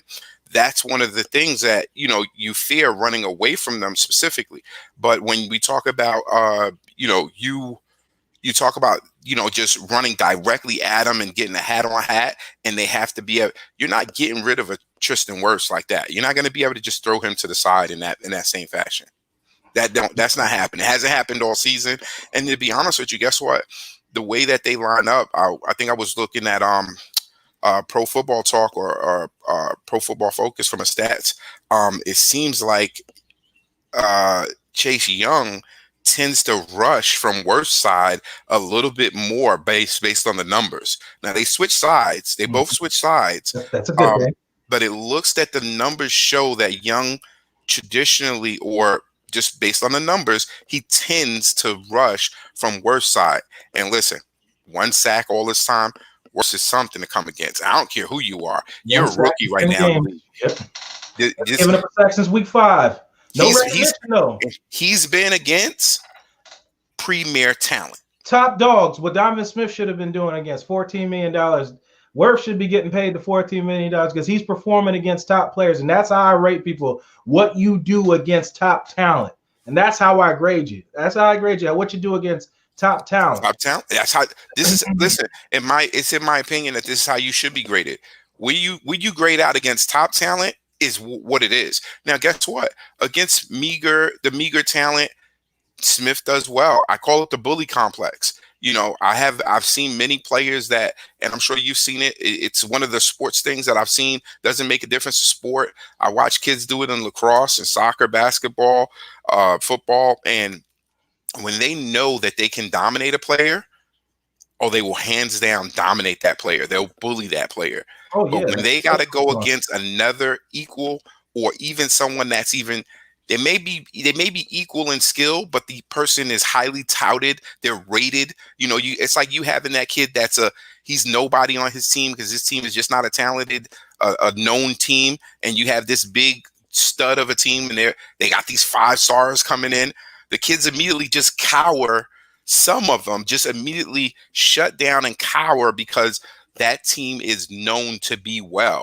Not that they've gotten beaten by that team. It's just that they're known to beat people. Well, if you lay down, I'm sure they're going to beat every team, So at this game right now, I think that I'm hoping we see a different Donovan Smith, to be honest with you. And I know it's going to be a lot of people talking to him and on him, but I think the way that Tampa helps Donovan Smith out is we need about 70 yards in the first half at minimum on the ground. Just on the ground, 70, 80 yards on the ground in the first half. That's going to help Donovan Smith and anyone on the offensive line. There has to be some true balance there, unless we get to that point where we only have 50 yards, but we've already scored. Right. We scored. And now we changed the game for them offensively. And guess what? This Washington team, I don't care what you're telling me about them, they're not built to be on defense the long haul. They've been beat up all season. I've watched them be on defense a whole lot this season. And that takes its toll. Week 17, you saw it. They're having problems with a Philly team that's trying to lose the game. They weren't trying to win, absolutely.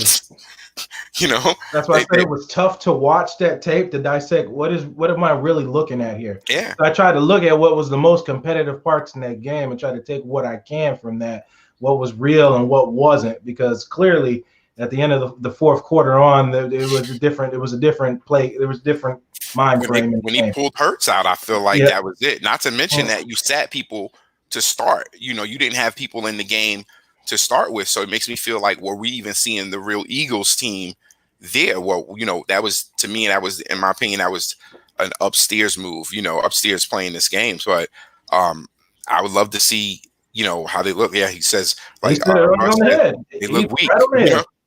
He said Eagles had several chances to beat them. Russ says Washington looked weak. It was the play. I was like, what is going on? I said the Eagles they put the backup in. He threw a pick the first play trying to go vertical with a safety sitting over time. I'm like, what are you looking at? Yeah, where are you going?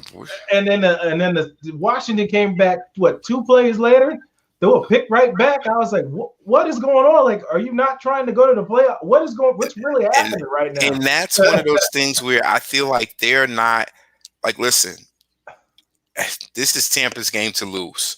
This is not their game to win.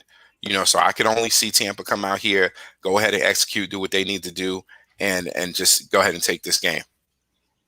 Absolutely. Just take this game, get it out the way early. And since we're talking about matchups so much, I don't know if you guys caught it. It just came out today. I do have I don't know if you saw it, Mike Evans, how his knee is coming every day, coming up till to Thursday, not today.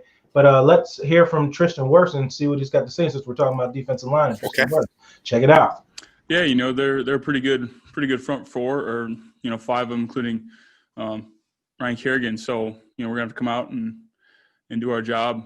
I don't think we're really treating it much different than any other week. We're preparing for to go out there and protect Tom and run the football. But I think it's gonna be a lot of good matchups along the front. It's gonna be fun. I think a lot of guys just said don't take it for granted, because there's like Lavonte, he's been right in the league 9 years, never been to the playoffs. So being able to go to the playoffs your first year, just make the most of it. Go out there and don't hold nothing back. There's no reason to. So I think that's been the biggest thing, is just enjoy it, soak it all in, give it your all. Thanks. I think yeah. There's always stuff. Somebody will throw something at you. You're like, oh, what was that? But I think for the most part, you get pretty settled in, and you do what works for you. I think a big thing that I've come to realize is just I got to go out there and like play my game. I don't want to go out there and really. Oh, that's kind of tough to say. Like, I don't want to go out there and change, for anyone. Like, I got to do what works for me. But yeah, I think we're 17 weeks in now. I'm settling in, just trying to do my job. Thanks, Tristan. Yep. I remember him having really long arms and being really fast. But no, that was a fun game, getting to go against him. Because I remember it being my sophomore season. Getting to go against a premier edge rusher like that. I was like, oh, this is a big game. It's a big game for me. But yeah, it was awesome. He's a great edge rusher. Yeah, like I said, he's super long, super fast, so he uses that to his advantage. But yeah, that was a good game. And then, that's a good one. I think so. Watching him in college, he seemed like he used hands a lot more.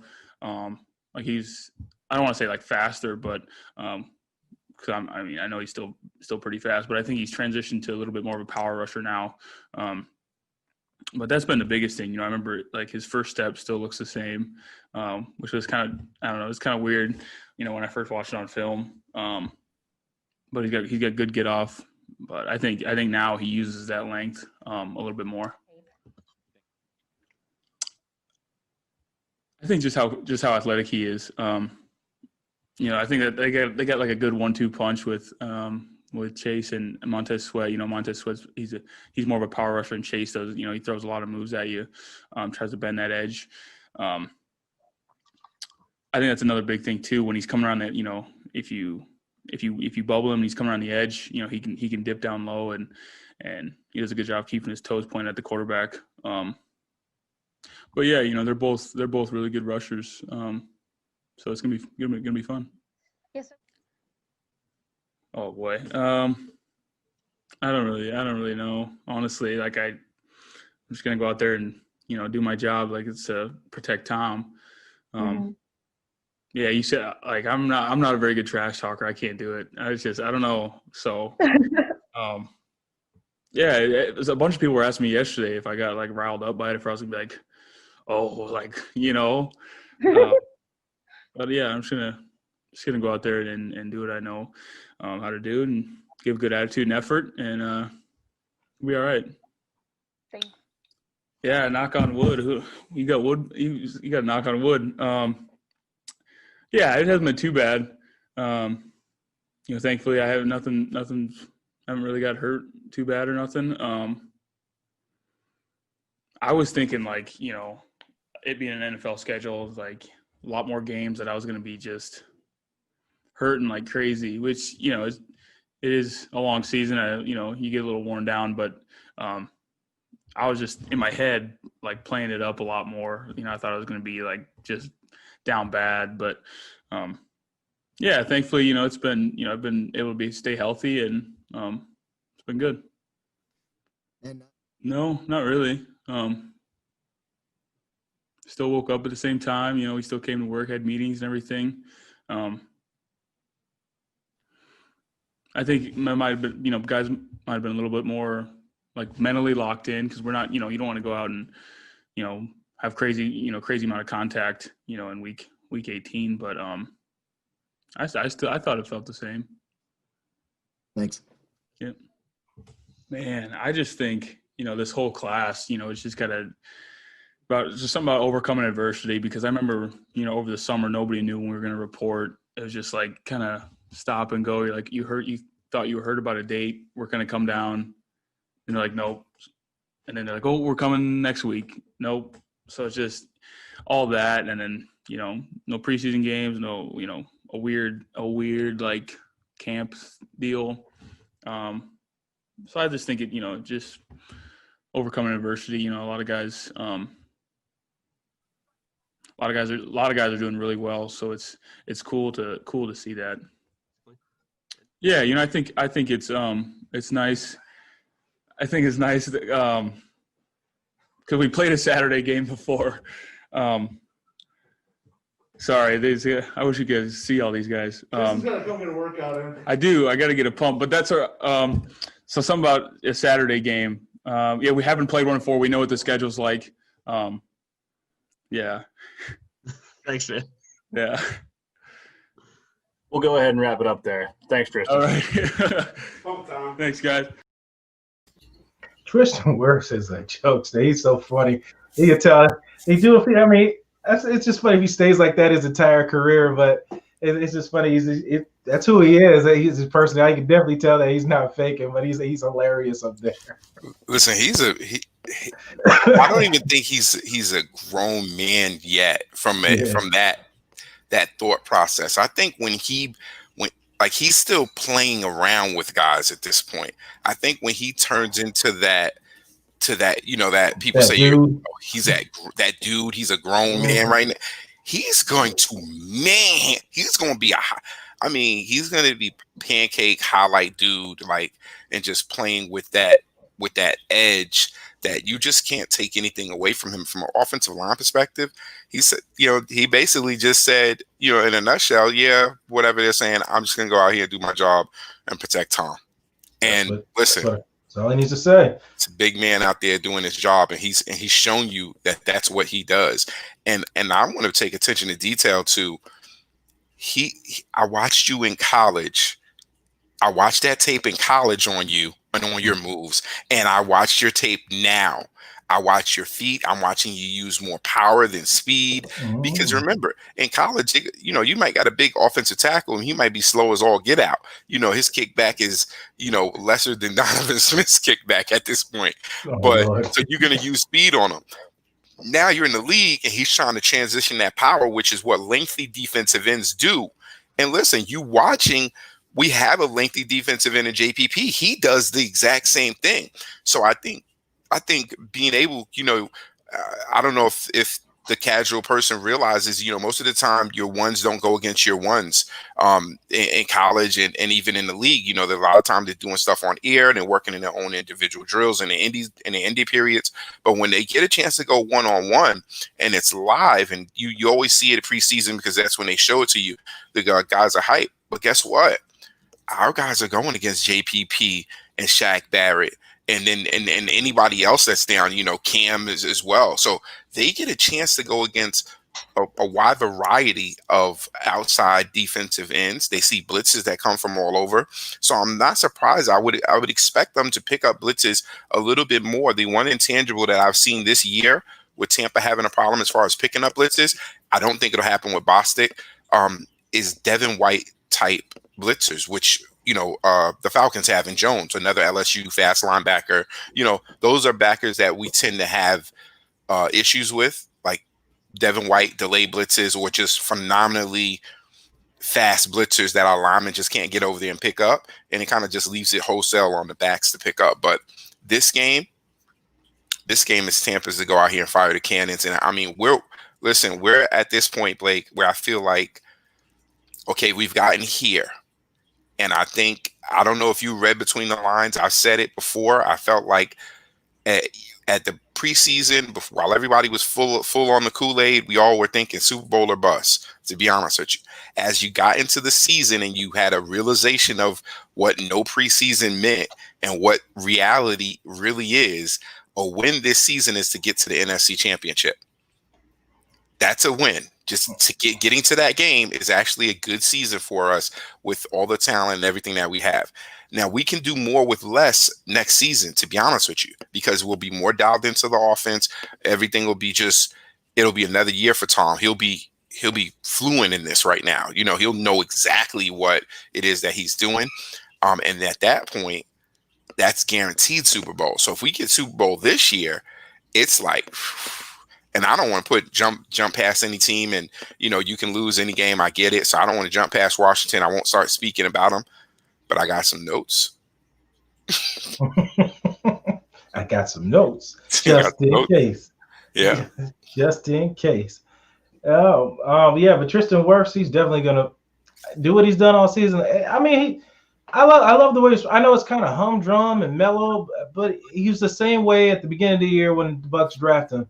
They asked him, they said, well, they say you're a happy guy, Tristan. He said, I mean, I don't think it really matters if I keep putting the guy on his backside every time. And he gets mad. And he's done just that. He's done everything he said he was going to do. He's taking guys and put them on their rear. He shows up every game. He's proven to be healthy. He's not injury prone. He's done everything that's expected and more. I don't think Tristan Wirfs was slated the number one offensive lineman coming into the draft, but he's definitely proven, in my opinion, to be the best guy out of that class so far in year one. So far, and no injury as well. So, hey, there was something that someone said in the comment. I think it was Harry Berg. Hey, he was talking about Blake. We spoke about it earlier about that triple tight end at 13 personnel that they come out and listen. They don't run a huge amount of wrinkles off of this. Obviously, this is one of their play and their option plays where we're going to run out of it. They like to get Gibson the ball in this, and if he could find a gap, he'll gash you for a considerable amount of yards if he can from a running perspective. And then, of course, they'll go play action out of this. But they're limited in the things that they're capable and able to do. I would imagine Todd Bowles in this first half of the game to kind of get on them. And when you're not super mobile from a quarterback perspective, you get DBs sitting on routes. Mm-hmm. And when Tampa's DBs sit on routes, we get a lot of picks. We bat the ball down or we get interceptions. So that's a win-win from a Tampa Bay perspective. What I've noticed, what teams have done against Washington when they do that, they blitz them. They blitz them because, just as you said, they don't have a lot of speed out of the tight end position. The best pass catcher and at the tight end spot is Logan Thomas, because he was a former tight end, switched to quarterback, now switched back to tight end. So he understands, getting open and getting into space, but he's not a burner himself. So what teams have done is they've blitzed him when they go in those double tight end sets for reasons just like you said. The quarterback's not running. I said, and if you're blitzing, it works too because they might run. So you got more guys at the line of scrimmage. Why not? Until they beat you vertically blitzing. So if it's not broke, don't fix it. I expect Tampa to do the same thing. And listen, I was watching us get Sharp on Club Shay Shay talking about Tampa Bay Buccaneers, and it's always good when we're getting all kind of pub on every other station. Of course, we're here right here on the Bucs Report, but when everybody else is talking about Tampa, it's always a great day. And I'm watching him, and he's like, listen, if he's Todd Bowles, he's blitzing all day because guess what? You're not mobile. You're throwing the ball to your backs. We can play underneath coverage on you all day. You're not stretching us. There's no one out here in that wide receiver room that strikes fear into our heart. So listen, even if we have to go too high safety and play underneath and play close or underneath coverage and just shadow around, we can do that. I don't see us, I could definitely see a Dayon Buchanan coming into the box because my issue with Minter right now is if that ankle is gimpy, it's going to take away, or it could compromise his mobility to run around that 13 personnel. They only come out with their 3 tight end set to either force you to go play outside of it, play inside of it, or run backside. In the last game against Atlanta, our only issue had been when runs cut back, the normal support that would be there from Devin White. So you would get the front side linebacker or play side linebacker and Lavonte David taking on the block, knowing that he had the backside trailing and filling. Well, Minter's a step slow, so he couldn't get there to fill. Now you have to wait for a safety that's 5 to 6 yards off or someone else that's peeling off of their coverage to come back down. It just gives, it makes it a little bit more of a game. But I just don't think there's enough offensive firepower out here to come against Tampa. And when this game gets one-dimensional, where they can no longer run the ball, they have to be, they have to go to a full passing set. They don't match up well. No, it doesn't match up at all. And speaking of matching up, let's run to take a quick break, Sean, and we'll talk about injuries too, because we didn't mention Mike Evans as well. That's something that's on everybody's mind is the whole Mike Evans debacle with the knee. I've got video of how he's done from each day, from Tuesday, Wednesday to Thursday. That's how the clips are and how he's looking at his progression. So sit back. I know you'll be here. We'll just go into a quick commercial. I need to get me a drink myself because my lips get all dry. Let's say my coach had water. He beat me to it. So yeah, that's what both veteran moves. Veteran moves. So we'll be there, and we and Deshaun will be right back right after this quick break, if I can find it. There. All right.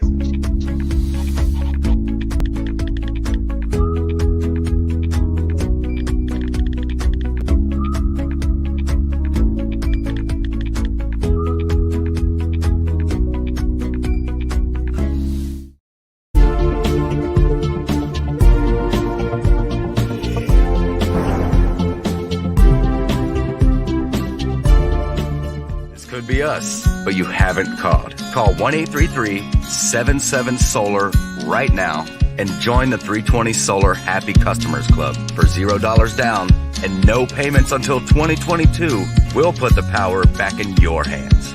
320 Solar. Power up.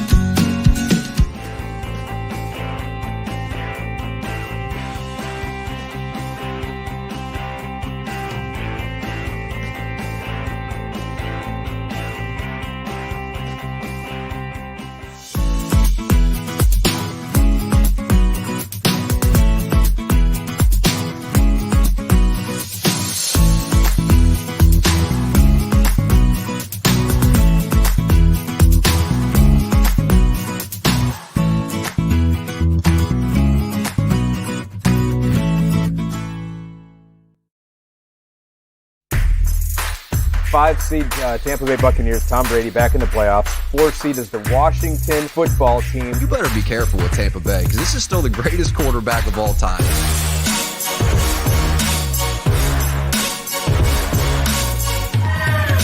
Washington does not give up yak. They hit you, and they hit you hard. They play tough defense. Tom Brady in January, nobody does it better than him.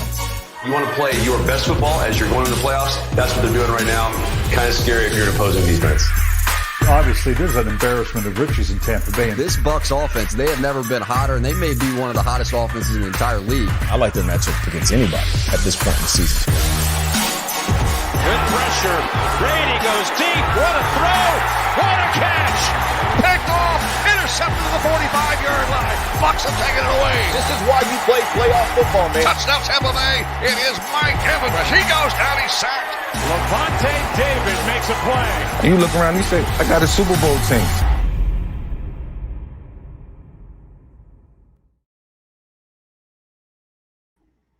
Gotta love it. Playoff football in Tampa Bay. Finally, since 2007. So much to talk about. Hopefully we'll be doing this next week.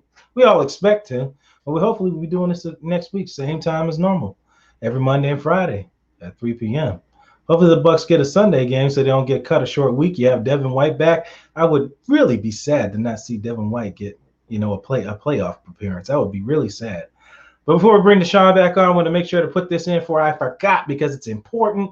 I told you guys the first 4 people that would follow me last show, I would mail out stuff. And I told you, tell me I'm lying. I'm not. And here they are.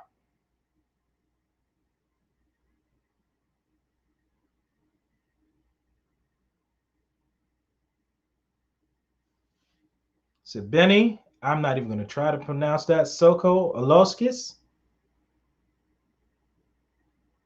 Richard Alston, gets the flag.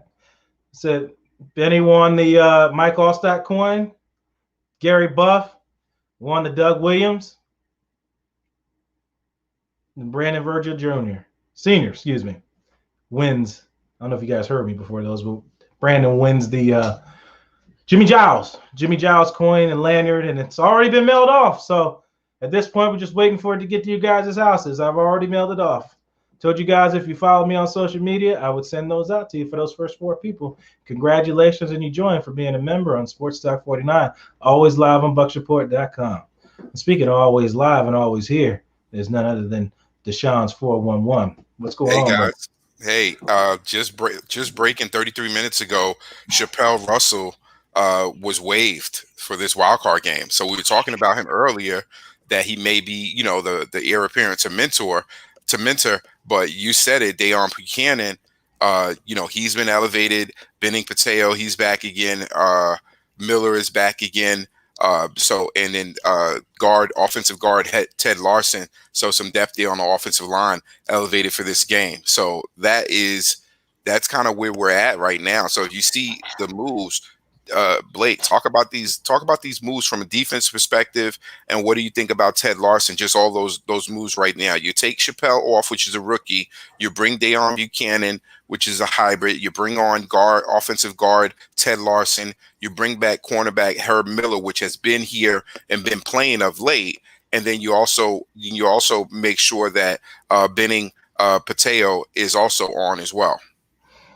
Oh, Deon Buchanan definitely brings a thumper. Could bring the linebacker with safety speed, a guy that was here previously and was waived.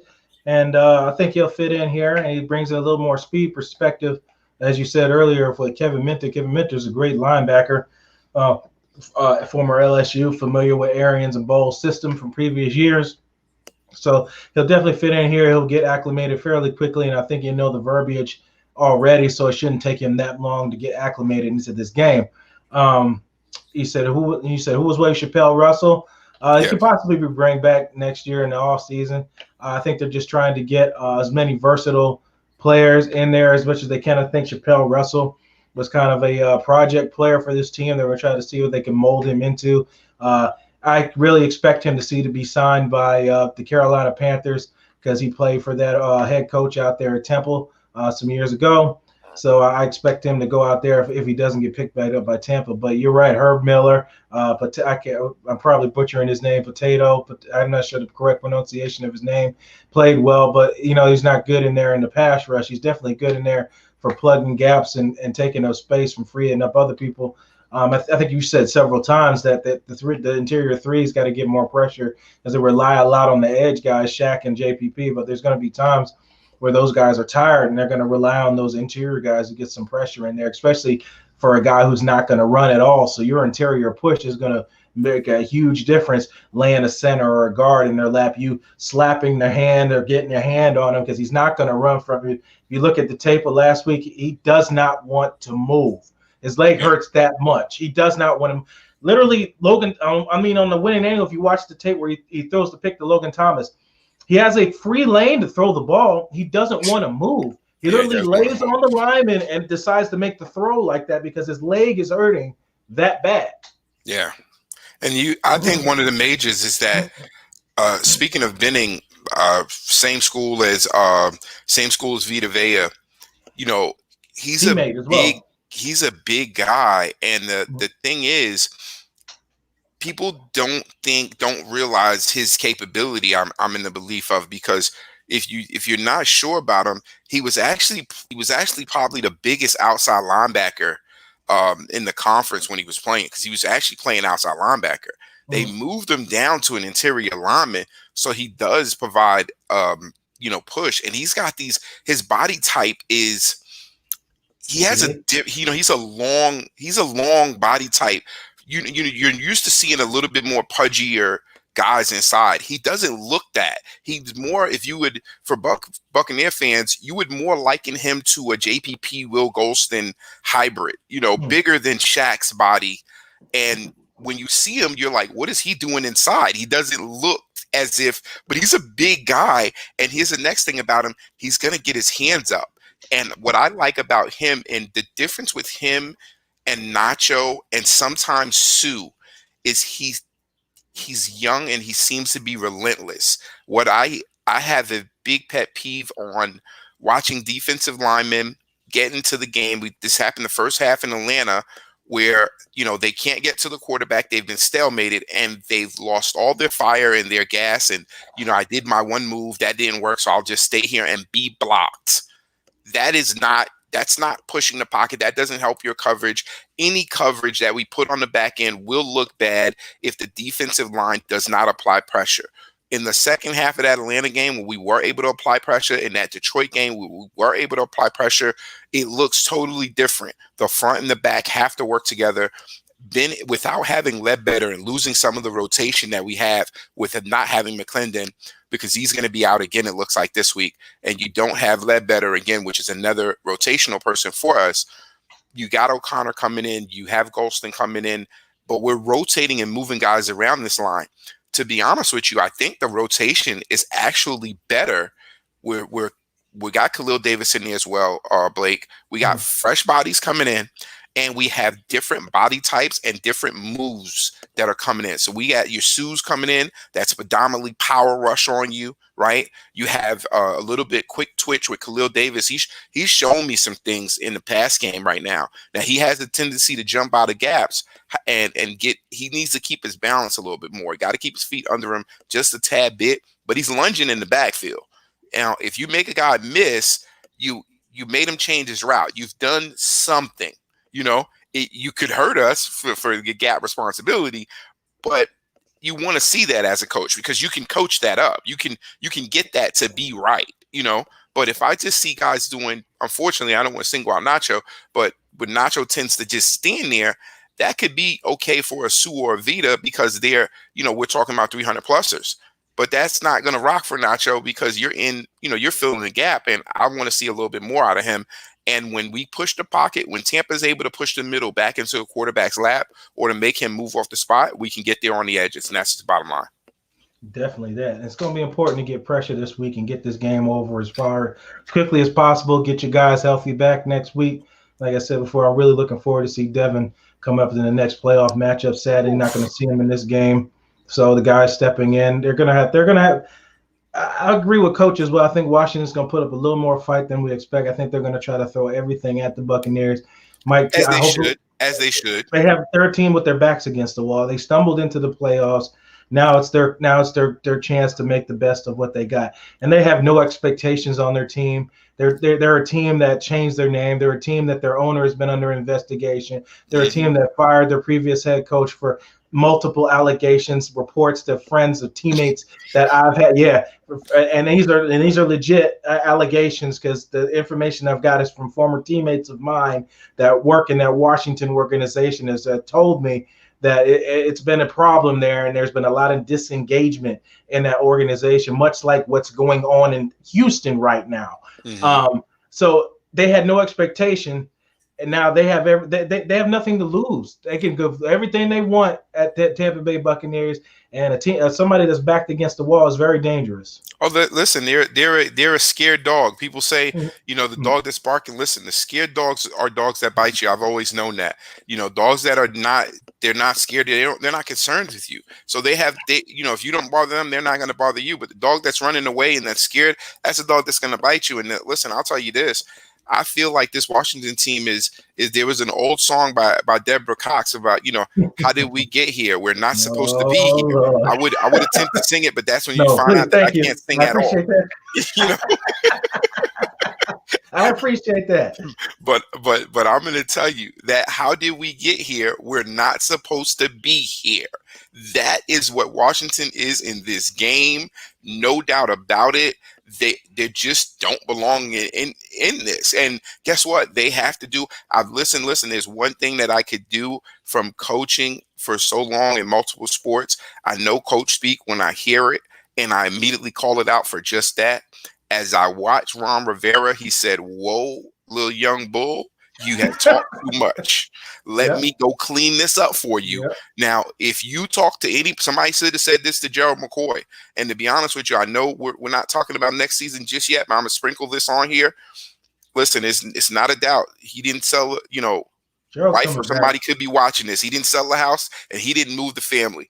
There's a point that he'll be, the market says and what we can afford and based on his play and where he'll be getting paid at, it's a strong chance that he could be back here. So don't hate him too much, guys. He was thrusted into a role that he was not prepared for, and it's not his. This team needed a more gritty feel to it. And at the side, look, you've been to Raymond James. When he was on the side of the building, he wasn't doing side of the building-esque stuff on the field. He was good, but not great. This team we have right now, we have a defensive front that's going to have a lot of pieces coming at you, and it's only going to get better when Devin White gets there. Absolutely. Only going to get back. And speaking of, it's ironic that you talk about Gerald. Gerald posted 38 minutes ago a video of him working back. As in his quote, "We back at it soon. Comeback player of the year. Just watch." Gerald 93. Listen, and listen, I don't know if Sue taps out this year and 93 is available again. I don't know. But listen, I'm just gonna say that at this point, Washington is 1-5 against teams that are above 500. And guess what? Tampa Bay Buccaneers team is a team that's above 500. Absolutely. So let's get into it. 11 wins club. Listen, we got a game tomorrow, guys. If you're tuning into the Bucs Report, tune in to everything that's happening here on the Bucs Report. It's a game tomorrow, 8:15. Be ready. Get your snacks, get your food, get your adult beverage, get your children's beverage. Get whatever you need, because you ain't gonna want to miss a second of this. You're going to want to have everything situated and set up so you can sit down and cheer. Now, keep everything out the space in front of you, just right in front of you. Give yourself about 3 feet so you can jump up and cheer, because we're going to be taking it to the house tomorrow. We're going to be taking it to the house. We're going to be firing those cannons. Be ready for it. You heard it right there from Deshun's 411. Appreciate you, brother. We'll hear from you tomorrow, probably on the Sports Web, right? For sure. I'll be on the Sports Web with you guys. Hey, I know hey, let me just say something. Hey, shout out to the Buccaneer Invasion, ATL. I appreciate you guys. You guys are going to be a guest on my show yesterday. We just had some mishaps, so we're TBD on the first show for the Deshun's 411. But I do appreciate the 2 guests that I had for the Buccaneer Invasion that was going to be on the show yesterday for me. I'm going to reconvene with you guys, and I'll be speaking to some more people as well to come on Deshun's 411 here on the Bucs Web. Stay tuned for when that show is going to be arriving. Definitely. Looking forward to it. All right, Deshun, we'll see you. We'll hear from you tomorrow. For sure, man. Let's go. Fire those cannons. No doubt. And you know how I end the show. I'm going to end a little different. Oh, I wanted to add here. Jenna Lane, we're talking about Lavonte David, none of the linebackers being named to the All-Pro. You see me, Ron, and Jenna Lane got something in common. Ron knows how I feel even without having to pick up the phone. Snubbed again, but it's okay. They'll just have to host up the Lombardi. That'll be the only accolade that they need to hold, and the most important one, since they can't get it anywhere else. And we'll end this show as we always do. Follow me on any of my social media, Blakey Anthony 49. Get a chance to win any of the good stuff. Everybody that just wants stuff, when you get it, post it, tag me, put it on. We'll put it on the show if you guys put it on there. Tag it to your page. Make sure to tag me on social media, and I'll put it up. Appreciate you guys following me and giving me support, because without you guys, these shows ain't possible.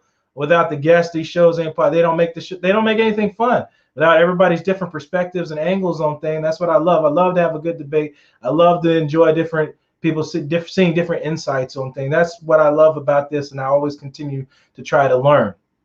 And we'll end this as we always do. You're the master of what you do with your life. What you do with it is entirely up to you.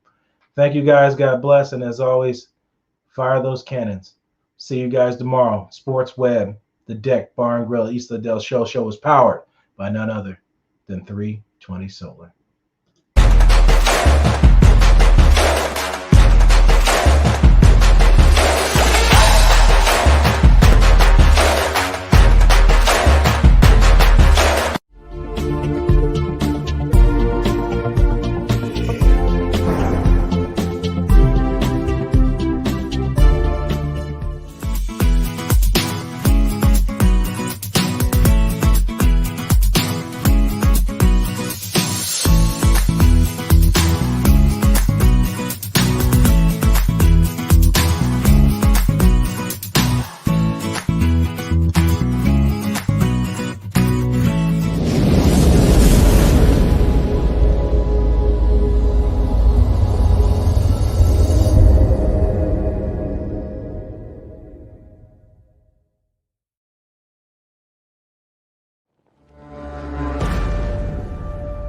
This is our home. And at the end of the season, history will be made here. But this place is so much more than that. This is our playground. It's our crew. And after a year of facing our challenges head on, this is where the road runs out. The Super Bowl's in Tampa next year. I mean, let's just lay it all out there on the line. If this happens for Tampa, it would be just monumental. Tampa Bay is no stranger to this moment. Woo! Like that buck! We all know about struggle, and we know how to overcome. Coast to coast, when we raise the flags, we know what's at stake. right here. We didn't want to go out there and make it happen. After all, this was never meant to be easy. The road to playoffs start tonight. How bad y'all want it? No excuses, man. If you don't make the first play, make the next 3 plays, all right? They got the field up today. All day. Let's go. All day. For the originals, for the legends, and for everyone who's waited long enough. Play our ass off. Let's go. Cut it loose. Brady goes deep. What a throw. What a catch. And it's intercepted. Jason Pierre-Paul high stepping down the sideline. And Rodgers is still on his feet. And he gets that leaping interception from Lavonte David. You got to seize this moment, dog. So pack your strength, your giddy up, and finish the ride. Together, let's raise them up.